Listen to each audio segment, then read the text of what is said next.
we're doing exactly what we were put on this earth to do. We are doing exactly what God intended for us to do, and we're going to change the world while we're doing it. Even if it is changing just this little Jackal's world, we're still changing the world, and we're going to keep doing it until we change the entire world. What you say, Becca? I love that. Ride the lightning, boys. Welcome to the jungle.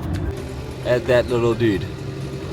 Sweet little baby. Welcome to the jungle, guys. Now, we've woken up really early, and it's all for a really good reason. Besides making the coffee shop happen, we've got to go and save a jackal quickly. It's in a place that's about 3 and a bit hours away. So Bex has got step 1 of driving, and I've got step 1 of sleeping. And we're going to go and get this jackal, deliver it to Crow, which is the Center for Rehabilitation of Wildlife. Yes, that's what they're called. And we're going to go get it to them so that they can rehab it and they can release it back into the wild. So I'm going to take you along on this early morning journey. Red Bull, put some sponsorship. Max Verstappen's my favorite. We'll work together. Becca, she drinks the orange Red Bull, but oh, there it is, orange Red Bull. Yes, boys and girls. So yeah, most of the video is going to be us traveling, but it's a really cool place. Sometimes you see vultures, so we'll see if the Osmo's got the capabilities of showing you a vulture. If not, and it doesn't have the capabilities, I'll just point it at a bird and tell you it's a vulture. But we will 100% see a jackal.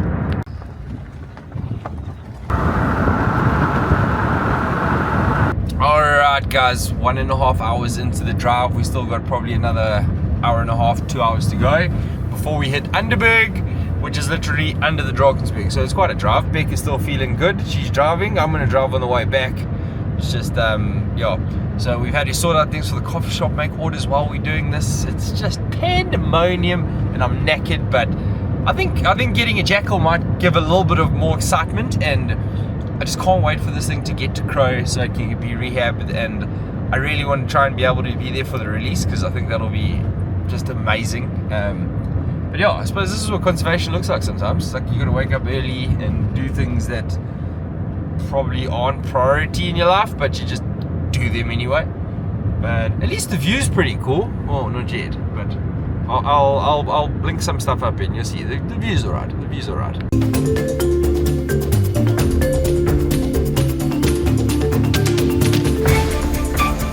Okay guys, so we've met up, we've gotten the jackal, we've moved him across into this little holding enclosure, and just wait till you see this little face. I don't want to do too much filming because obviously he is a bit stressed, but have a look at that little dude. Sweet little baby. And you best know it's safe now. We're going to take him to the place he needs to go. So we're going to go to Crow. They're going to rehab him just because they got the permits and everything to do it. So we're going to drive him across to Crow now, and they're going to rehab him, and hopefully we can get this animal released back into the bush, which will be an absolute win. But a little bit smaller than I thought it was going to be. I knew it was a pup, but not like that. And I'll be honest with you, hey Bex, It is so heart cute. melted. It's just so scared, and I can only imagine what's going through that little creature's mind. Like it brings a very sad feeling to me, because unfortunately in South Africa these are considered vermin by most sheep farmers, livestock farmers in general. I think they get a little bit more bad of a rap than what they actually deserve. But basically, if we hadn't have come to collect this animal today, and remember we've got a coffee shop opening, can't really be driving around the place looking for jackal. So like, if we hadn't have come and collected this animal today, it would have been put down, euthanized. So it was pretty much non-negotiable for us. Like, if it could have been at 11 o'clock last night, we would have come. Yeah, that's what conservation is. It doesn't matter if it's vermin to someone. Like I say, everyone looks at them as such a bad thing. Oh, we got jackal on our farm. But like, it's an indigenous animal that's got it right. This is one of the oldest types of canids in the entire world. They've been around for millions of years. So, you know, they have got a role to play. I think obviously their numbers do go up because most of our larger predators are now away in parks, or, you know, have been shot themselves and stuff. So as much as people think Africa is just big, wide, open spaces, we ride a line to work, we don't. That they are all in enclosed areas. There's no such thing as a truly wild space anymore. So yeah, I suppose that's just an unfortunate part of what things are, but wherever we can help, and if we can just change that one little animal's life, whether it's a rat, a butterfly, or a bee, as long as it's not an ant. I don't like ants, but I'd save an ant. But yeah, we're going to give us like the best chance that he can have, and I think we're going to call him Jacques. Jacques Rousseau. Jacques the Jackal. But shame. Let's get this guy back to somewhere safe so he can have a check over by the vets, make sure he's all good. But what an awesome little experience. Worth the drive every day of the week. 100%. So a special little thing I just thought of is like, obviously I've been involved in a lot of animal rescues and rehabilitation processes and stuff like that, but that's always for like another company, another zoo. You know, like when we were in Somaliland with the cheetahs and stuff, there were a lot of like pickups and travelings, but like we've got a black-backed jackal in the back of our car that's got a jungle sticker on the back of it. Like, this is for our own business. We are literally saving an animal with the jungle. Like, we've saved a couple, obviously we do education and stuff like that, but I mean, this is just a different level. Like, to me it's quite special. I think to Bex it's quite special as well. And you know, like, we literally paused our opening of our coffee shop to rescue this little dude, and every second of it is worth it. Like, it's a long drive, we had to wake up super early, we are like We'll do it again in the hot we are on thin ice when it comes to tiredness at this point. Like, can you check, I've got more grey hairs. This coffee shop has been eating me alive, but like, that makes it all worth it. That just makes it all worth it. Like, the sacrifice, the emotions, everything that goes along with doing this for a living. And if you're a kid or you're someone who wants to change your career and get into animals and stuff, it's like, one thing you got to understand is that it's the little small things like this. My first boss told me that, you know, he meant this with snakes, but I think it applies to all animals, is that in a career like this, you'll never be a millionaire, but you'll never stop smiling. And he hasn't been wrong up to now. And this here, like, it's literally, it's a full tank of petrol for us to get to this place. It's hours out of a day that we don't really have. Days aren't long enough anymore. When I was a kid, it just, like, a day was like a month. Now it's like a couple of seconds. Look at the dark rings in my eyes. I'm looking terrible, but it's okay, because we're doing this. We're doing exactly what we're put on this earth to do. We are doing exactly what God intended for us to do, and we're going to change the world while we're doing it. Even if it is changing just this little jackal's world, we're still changing the world, and we're going to keep doing it until we change the entire world. What you say, Becca? I love that. Ride the lightning, boys. Welcome to the jungle.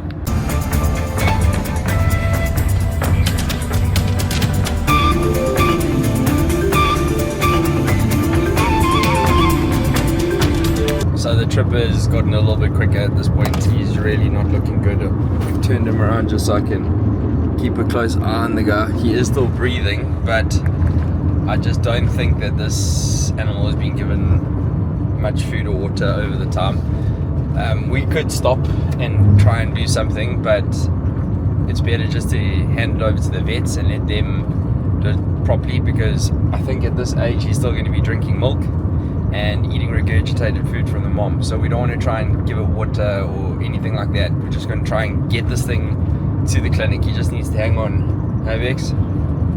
Bex is very concentrated. She's driving like a maniac, but it's good. We've got to get this guy saved. And like, maybe some of you are wondering there, oh, who cares? It's one jackal. Like, hundreds of them get shot every day. But I think that is exactly like the problem. Not that these animals are endangered or even threatened or anything like that.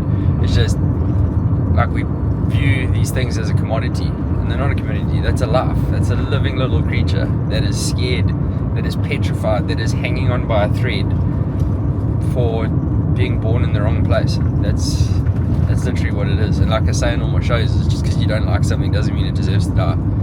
So we are going to get you. We are going to get him to the clinic. He's going to get better, and he's going to be released. And yeah, it's just that there's no other option right now. Whether we get 100 speeding tickets, I don't care. We'll pay them. We'll go to court, jail. I don't care. Okay, I don't want to go to jail. But we got to save this little dude. And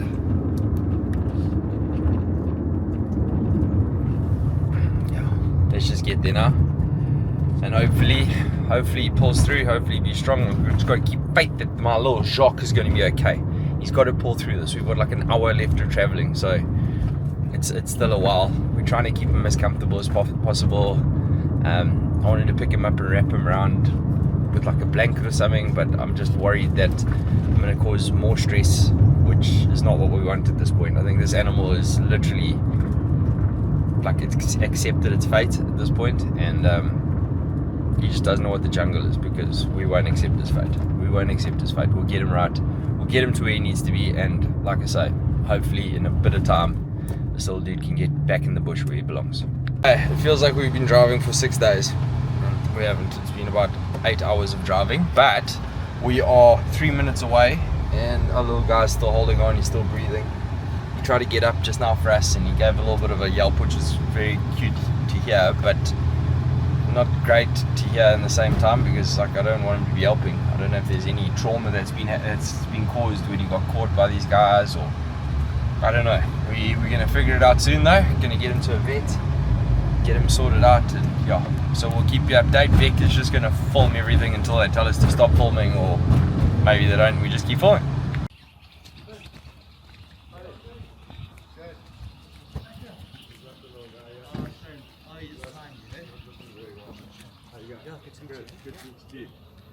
Yeah, he's trying to get up a bit. It looks like the front two legs maybe a bit lame. Okay, Like I don't know if he was just slipping on the bottom, but his breathing's been kind of normal the whole way through. He hasn't like gone quick or slow or anything like that. But I can 100% say. No, cool. Really appreciate you bringing through. Do you want to just come up this side and yeah, sure. Ken, how was the trip? Yeah, no, it was Long. long. Long. I've been on that road where it's flipping mental, right? Is it the trucks and stuff? So we're lucky that we're going early. We missed out on all of that. Yeah, that's the thing.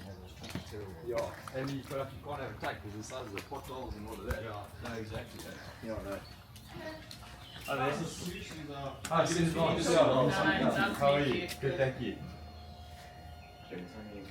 Yeah, smaller than I expected. Yeah, in the video it looked bigger. Much bigger. When I saw him when I got there, I was like, yo, okay, this is very small. Yeah. That's why I'm also like, I think I think it had a water ball in there. That's pretty much all it's had. Yeah. However long they've had it. Could I ask you to follow that in? Sure. Me? Yeah, I'm going to gonna take him to across. the back and then we'll just swap him over for you guys as well. Sorry, I didn't introduce myself. I'm Clint, by the way. Rebecca, nice to meet you. Sorry, we just being very rude. More important things to worry about. Okay guys, it's taken me 3 months to film this outro, and that is because there's no happy ending at the end of the story. Unfortunately, the Jackal was found to have some bad injuries on his head, and because of that he was unable to see out of the one eye. So because that would have affected him going back to the wild, the decision was made to have him euthanized. Now, I understand that that's just the way these things go, and unfortunately I've got no power over it, because I don't have a park that's built, that's got permits that I could say, if it can't be released, come back to me. And obviously every single organization has to do what they do to keep themselves going, and none of these decisions come lightly.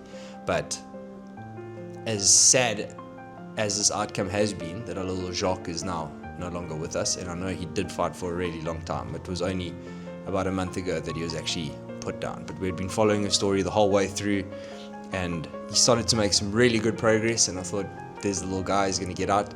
But yeah, unfortunately he was just unable to be released back into the wild. So this is where we're at. Help us get this park built, help us change the world. We'll see you on the next video.